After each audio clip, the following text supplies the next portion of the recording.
Chicago, Illinois, a booming city and a second home to America's filmmakers. But earlier this century, Chicago was synonymous with gang warfare and organized crime on a scale unprecedented in American history. Now the city is the home base to a movie about those lawless times.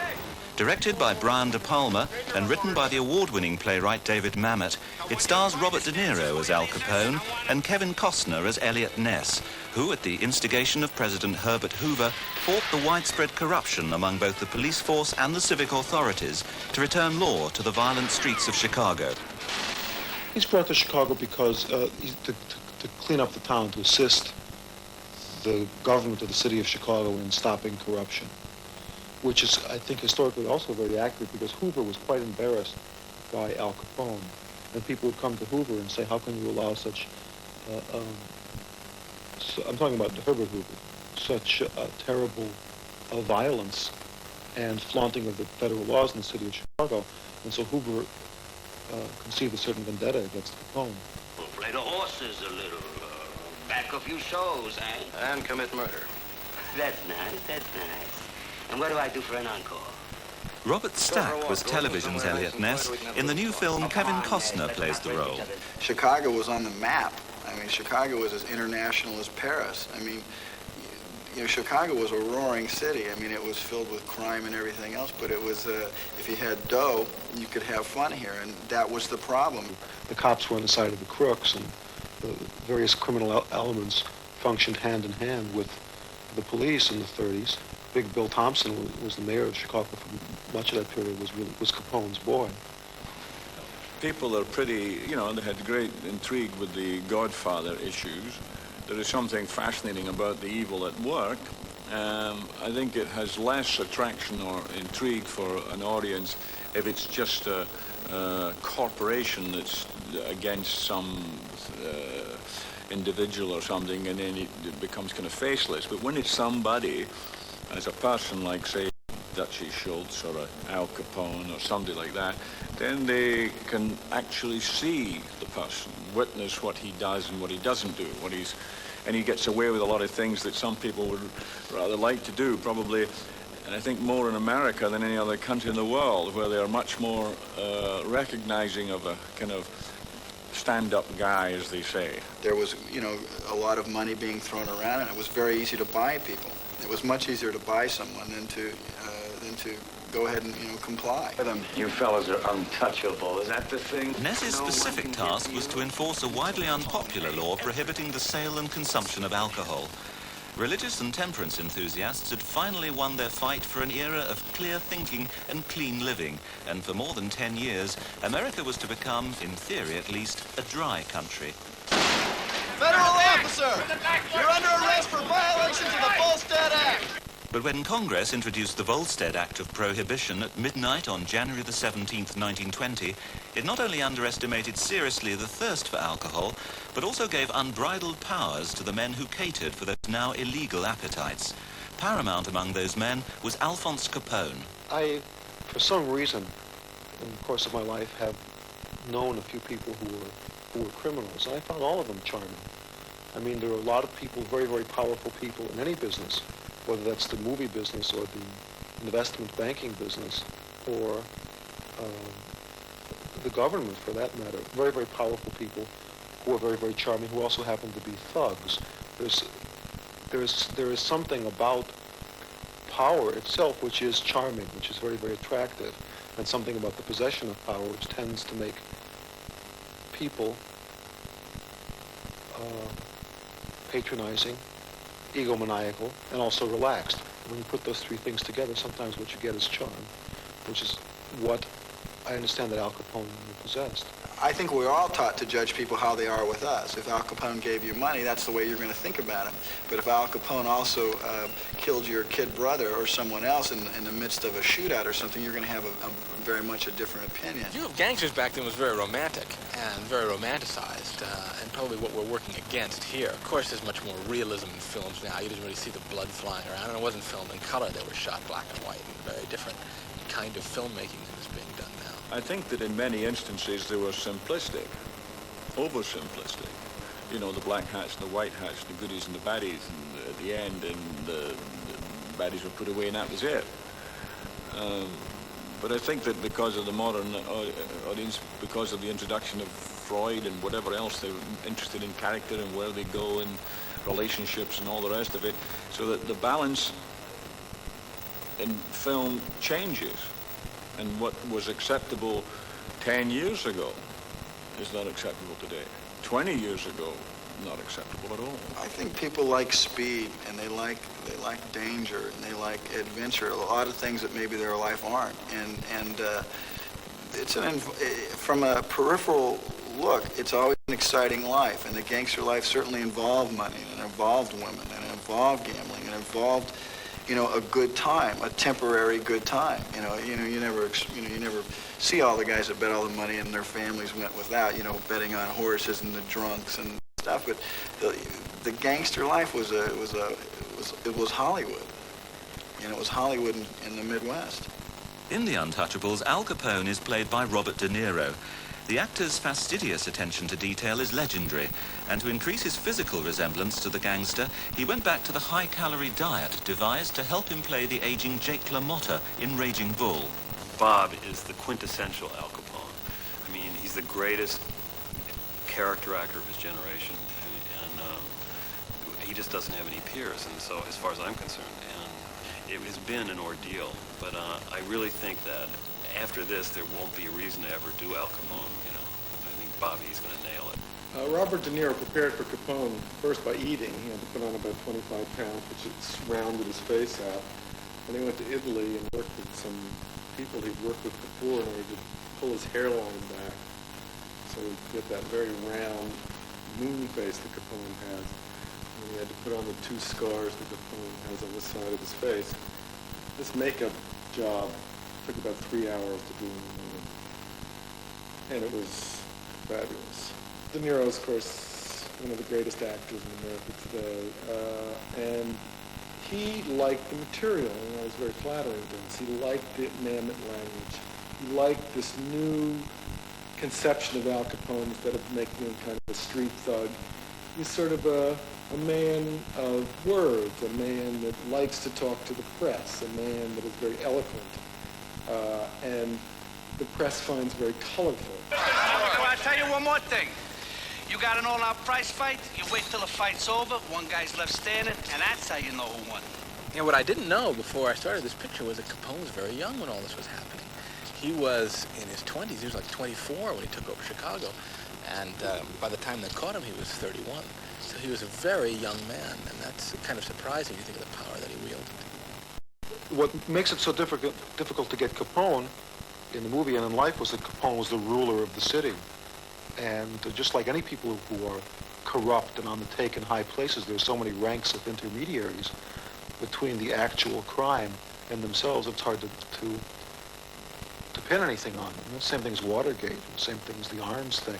There's always somebody you can get to take the fall for you. If you own the town, and you own the police, and you give the town what it wants, and everybody knows that if they don't go along with him, then they have to be against him. And if you're not with him and you're against him, then he's going to deal with you.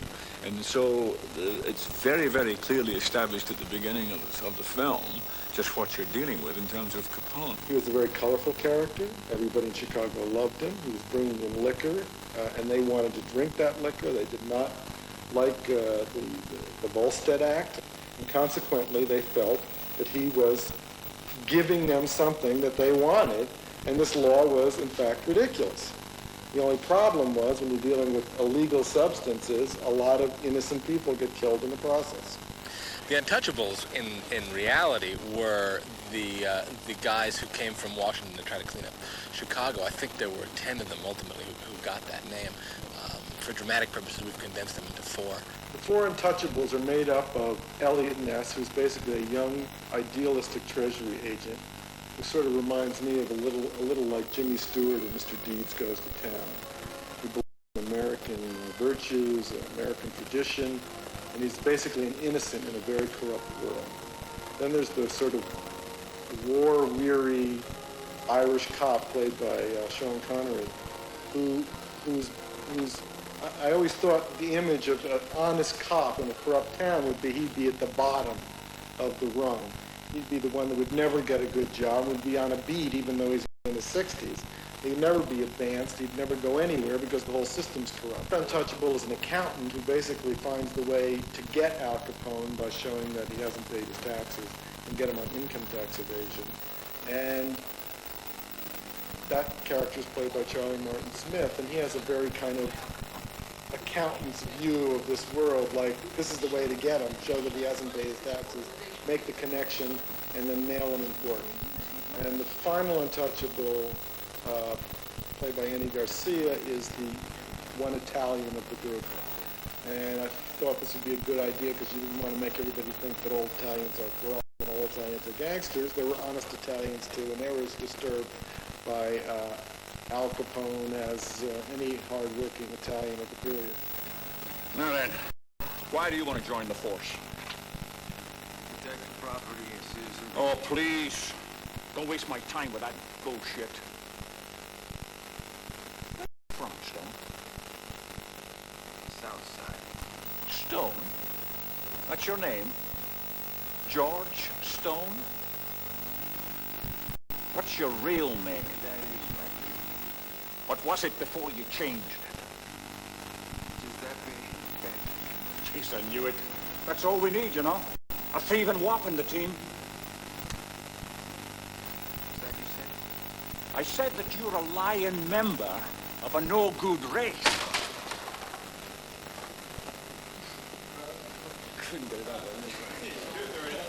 Well, he's a kid who's, you know, basically grows up on the same side of the street as Capone did, you know, and all his guys. So, but he goes on the other direction.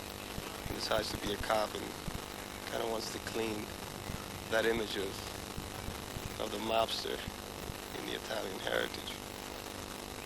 A lot of minorities feel that way, you know. So he's trying to show that there is another side to it, you know. I mean, not everyone on the street, not everybody from the south side of Chicago is necessarily on the take. I mean, Stone doesn't like people on the take. He just has no stomach for that. You just joined the Treasury Department, son.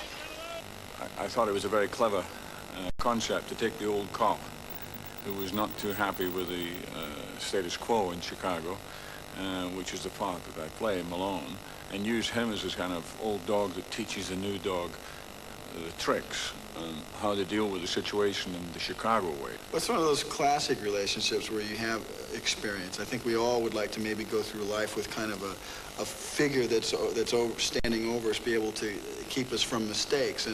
And Sean represents that, and with all the charm that Sean brings to bear in a movie, especially this one. I mean, I really, you know, going out on a limb, I think Sean will get an award as a supporting actor. I think this is Sean's year.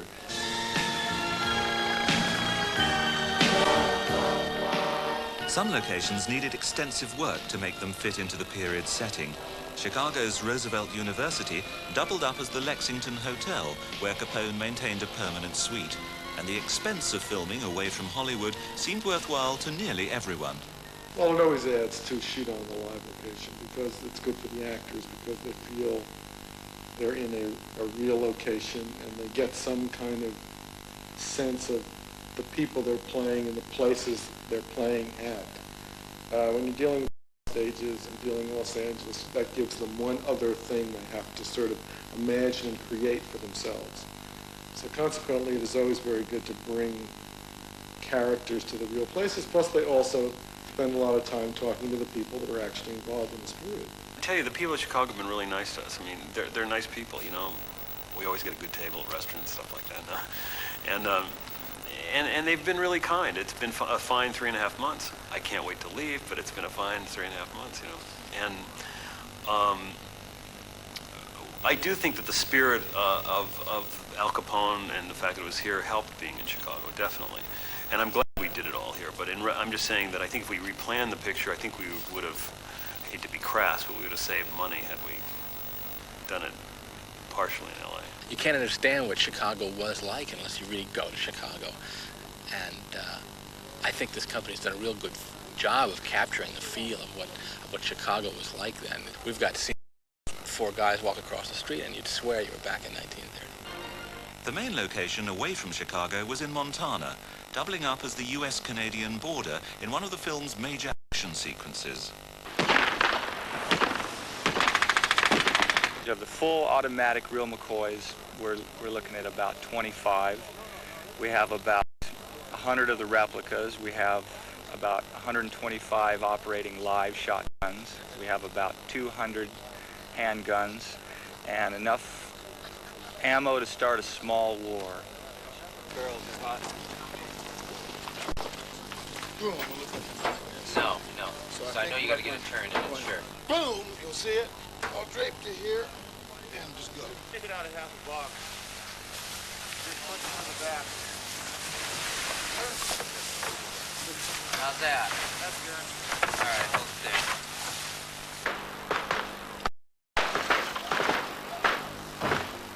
Don't do that to your back. Okay, good.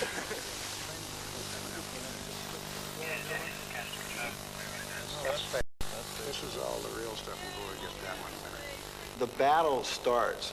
There's booze that's being coming across the border, and the exchange is being made. And at the point of exchange, we initiate an attack.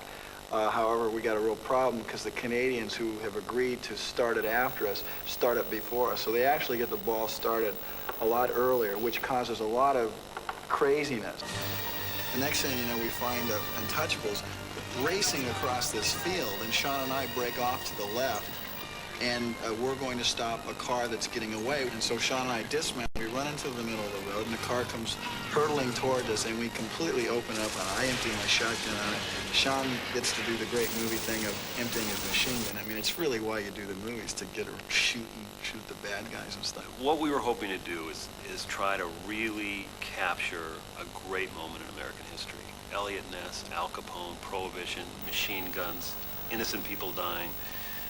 And it was a very exciting moment, and we wanted to take what, I don't know, this is a word that Mamet may like. We wanted to take the high road. Well, I like to try finding a set piece to, practice my visual craft in any movie that I do. Sometimes the movies that I write, I create set pieces and then make movies around them.